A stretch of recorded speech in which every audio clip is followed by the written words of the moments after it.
I'm Bob Tate, and I am a retiree. Immediately following my retirement, I worked for a couple years as a commercial real estate broker. I specifically focused on finding primarily office space for my company operations throughout the U.S. and then eventually in a few countries in Europe as well. So when you were in corporate and handling their real estate division, was there ever any talk about the charitable gifting of real estate? There was not. I really want our listeners to know, you've been in real estate in some form or fashion for several decades, and back then they didn't know about the charitable gifting, but it's actually been in our tax law since 1917. Yet when you were in corporate and you were looking for exit strategies, it never came up. Were there ways that you could have implemented this in corporate? Not in my particular position, because we were just strictly lessees. We never actually owned the properties that we operated out of.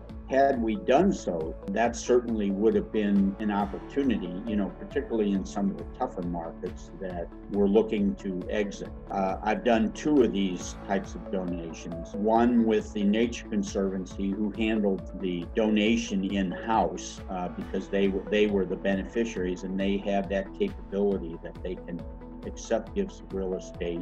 And the second, the most recent one that we're talking about with Realty Gift Fund in Bruce. It's a really very seamless process, one that if property owners out there that need to be made aware of this, because in my case, this was a few rental homes that I owned in Fort Collins, and none of which are crucial to my cash flow. And particularly now living in Denver, do I have any day-to-day interaction with the property?